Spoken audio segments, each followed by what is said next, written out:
हे आंदोलन जे आहे हे शहर जिल्हा काँग्रेस कमिटीचे अध्यक्ष बबलूभाऊ शेखावत, माजी महापौर विलासभाऊ इंगोले, माजी महापौर अशोकराव डोंगरे यांच्या नेतृत्वाखाली काँग्रेसचं आंदोलन सुरू आहे. मागच्या वेळेला कमिशनरांनी आम्हाला आश्वासन दिलं होतं की मनुष्यबळाची अट नाही आहे, पण 50 कामगार प्रत्येक प्रभागात लावल्या जातील. तसा प्रस्ताव पण त्यांच्याकडे अतिरिक्त आयुक्ताकडून आला, पण आमदारांच्या आणि या दलालांच्या दबावाखाली ते ही अट टाकत नाही आणि संबंध 7.5 लाख लोकांच्या जीवाशी खेळ करून आले सफाईचा.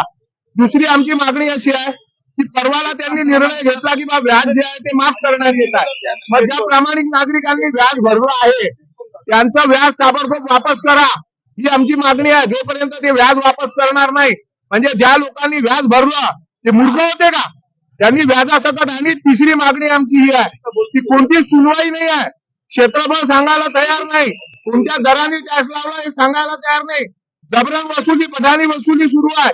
तर जोपर्यंत ज्यांच्या मालमत्ता करामध्ये वाढ झालेली आहे त्यांना त्यांचं क्षेत्रफळ किती आहे आणि कोणत्या दराने लावली आणि त्याची कारणं काय हे जोपर्यंत सांगणार नाही प्रशासन, तोपर्यंत कोणत्याही प्रकारची सक्ती केल्या जाणार नाही.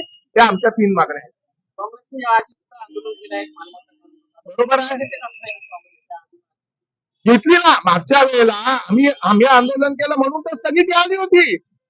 काँग्रेस हा एकमेव पक्ष आहे जो मालमत्ता कराच्या विरुद्ध लढतोय. शेवटी त्यांना स्थगित करावा लागला.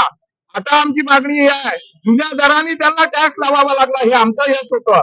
आताही आम्ही जेव्हा आंदोलनाची भूमिका घेतली तेव्हा काल यांनी व्याजदर ज्यांच्याकडून व्याज घेतला त्यांचे परत करू अशा प्रकारचा निर्णय घेतला. माझं म्हणणं असं आहे, ज्या दिवशी तुम्ही व्याजाची माफी करण्याचा निर्णय घेतला त्या दिवशी ज्यांनी व्याज भरला त्यांच्याबाबतचा निर्णय का नव्हता झाला, त्याच्यासाठी आम्हाला आंदोलन करावं लागलं. म्हणून तुम्ही आज तो निर्णय घेतला.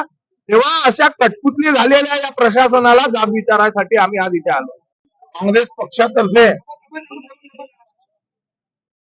इथं हे आंदोलन आम्ही आज इथं केलेलं आहे. त्याच्या मागचं कारण की साफसफाईच्या बाबतीत आणि टॅक्सच्या बाबतीत आयुक्तासोबत आतापर्यंत 4-5 मिटिंगा झाल्यानंतर आयुक्तांनी जे आश्वासन दिले होते साफसफाईच्या बाबतीत की माणसाची संख्या फिक्स करण्यात येईल, आयुक्तांनी ते आश्वासन पाळले नाहीये.